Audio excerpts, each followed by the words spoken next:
here's what's happened, right? I am almost certainly intolerant to loads of stuff. Definitely. But I'm not getting it checked because I don't want to be told I can't have cheese anymore. Yeah, I feel like that is so fair, though. Do you know what I mean? I'm absolutely with you. If a doctor says to me, you can't eat bread, then I'm going to just walk out the doctors. I don't like going to the doctors. Shall I tell? I've got a story, actually. So I think instead of doing it as a stand-up bit, I'm just going to tell you the story. Lucky me. Right? Okay. So something else you need to know. I suffer with the odd bit of health anxiety, constantly worried about, like, if I get chest pain, I'm concerned I'm having a heart attack, can't turn it off, right? Just till you have to calm yourself and stuff. Yeah. Okay. So, being single since January, had a couple of casual encounters. He's been getting his dick wet, son! Aye. So,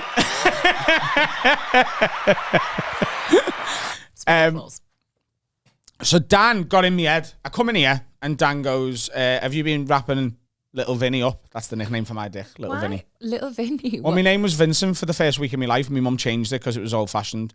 So he's Little Vinny. Anyway, he's like, have you been wrapping Little Vinny up? And I was like, all but once. And he went, that's still, you're going to get itchy. And I went, no, I won't. It's fucking fine. She was fine.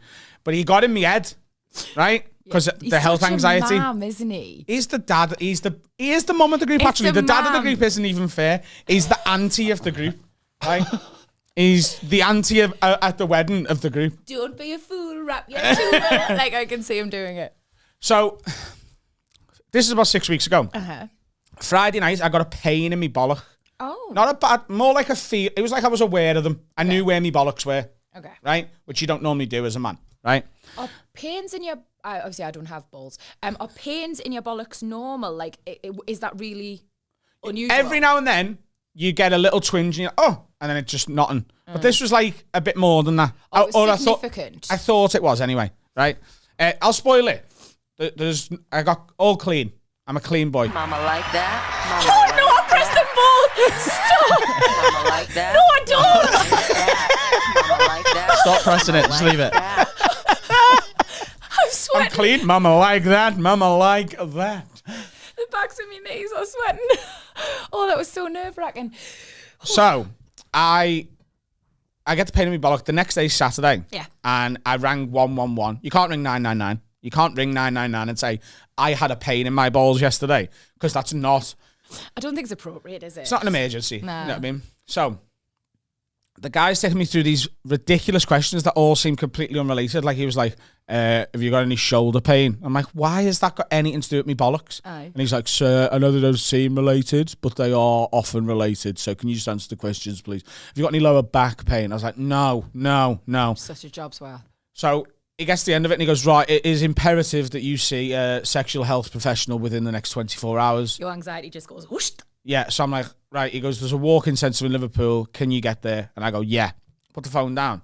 And then I got a bit paranoid because, here's the thing. I'm not famous, but I'm also, in Liverpool, I'm also not. I think Get you're being recognised. modest. Get recognised, sort of. If I walk around town for an hour, 10 times someone will be like, you're right, I'd love the podcast. And it's never like a massive thing. It's fucking more than happened to me in both. So I'm like, right, I'm going to get recognised going to the sexual health clinic here. And I don't want that. So even though it was a sunny Saturday afternoon, I put a big thick hoodie on, Oh no.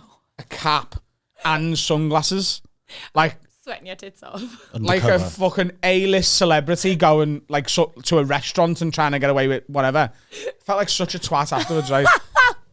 Especially because I get to the clinic and it's also a normal walk-in centre. So my first thought was, oh great, no one will know what I'm here for anyway. But you're done up like the Unabomber, so... You fucking painted yourself up, mate. He's either got the clap or he's there to fucking blow the place up. So I'm like, oh, for fuck's sake. I walk in. Oh, we're getting a demonstration, folks. So the clinic is shaped like this, the whole thing. The front door is like here, right? And you walk in. And there's a massive desk here like this. And there's a woman sat here and a man sat here. I don't know whether that's getting picked up, but I will take a photo of it and put it in. So I thought, right, there's two people here. One for the walk-in and one for the sexual health. Oh, okay. And I thought, well, the woman in the corner, the discreet bit, that'll obviously be the sexual health bit, right? I feel like it was not. I went over and went, I love you, all right? I said, hiya. So creepy. I was like, I need to get checked. And she goes, for what? Right? I went, just like full MOT. Let's just figure it out. I've got a pain in my bollock. And she goes, oh! And I'm not exaggerating. She did this on fucking purpose, right? She goes, oh! The sexual health clinic! Is that desk there? Right? I'm obsessed with that. So I went, right, thank you. I went round to the guy. Yeah. I went, hey mate, I need to get checked. And he goes, is it sexual health or walking? And I went, there is no way you haven't just heard what she said. There's people in Toxteth who know what she's just said. Like, you know what I'm here for? Yeah. Sexual health, mate. He goes, well, I'm really sorry, but it's 3:10 and we shut at 3 on Saturdays. And I went, mate, it's 3:10. No, I was told on the phone by 111 that I absolutely have to be seen within 24 hours. My health anxiety's going mental. Can you please do anything? I'll just do us a favour. So he goes, I'll have a word with the nurse, see if she'll do one more. Right? He goes Lucky out. her. He goes out, comes back in, and he goes, right, she's going to see you. What's your name? And I went, and he goes, what? I don't know.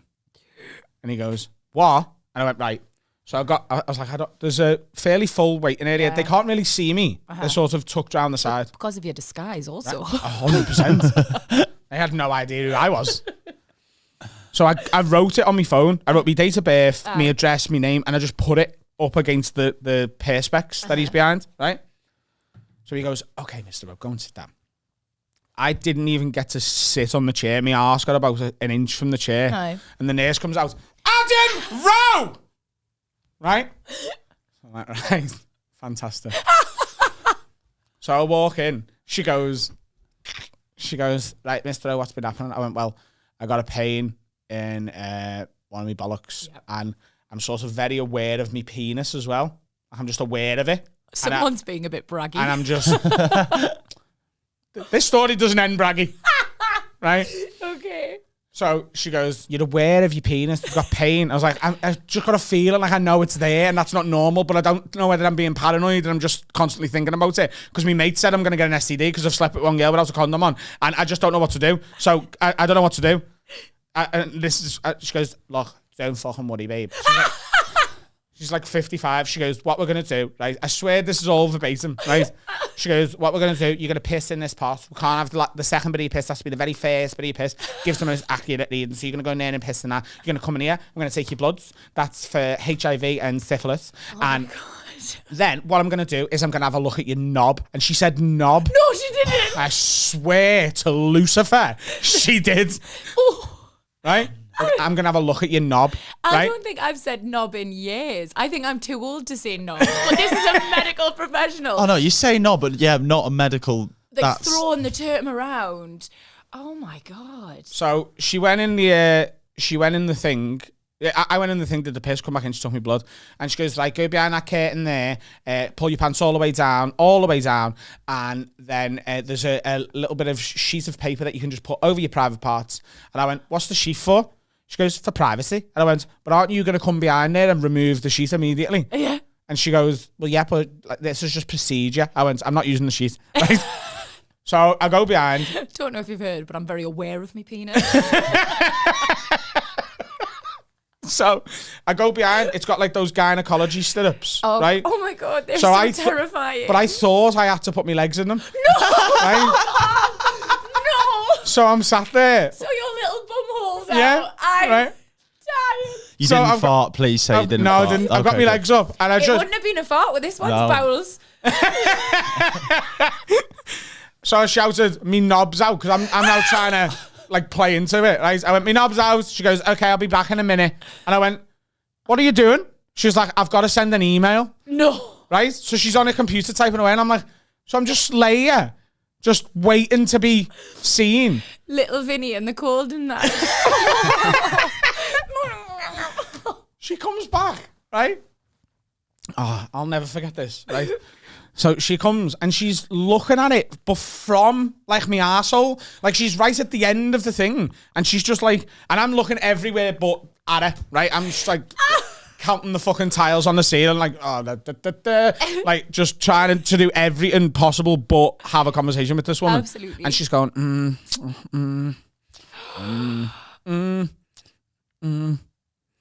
And then what's she holding here? Is that a magnifying glass? No, me knob. Right? Tight She's that. moving She it doesn't about. need a magnifying glass. That's rude. No,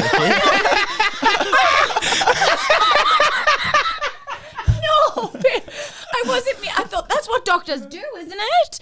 I think you're getting doctors confused with Sherlock Holmes. I have just watched Poirot at the weekend. And That's what it is. Got a nice. That is great in your accent. Do that again, please. Poirot. He's got a nice monocle, honey. So He has got a nice monocle. She didn't have a monocle. it's good to know that information. So she was taking longer than I was happy with. Okay. So at this point, I now look down and I can see what she's holding. Aye. Right? And with my cock in her hand, she moved it to the side, looked me in the eye and said, "So do you get recognised a lot?" No! Right? Oh, no one's allowed to say that when they're that close to your bum hole. And I went, "What are you doing?" And she went, "What do you mean? I'm making conversation." I went, "You can't just drop that you know who I am while me dick's in your hand." And I say it was in her hand. And it fucking wasn't anymore. I had 2 belly buttons for 5 minutes after she said that. Oh my good God. I've never been more embarrassed in my life. But thank fuck. Clean. Wait. Yes. Come on! The diagnosis, official diagnosis, was sometimes people get pain in their bollocks. That's a bit of an anticlimax, isn't it? Not that I'm saying I wanted you to have syphilis or anything, but like that story would have been great if it ended with an exit, wouldn't it? What a reveal this would have been. And I've got AIDS, ladies and gentlemen. So, it's been nice knowing you all. Vicky's going to be a permanent host with Dan. You can live with that now. You can. Yeah, I seen some fella the other day who's lived with. Actually, did he get cured? I can't remember. There was something big happened in the AIDS world.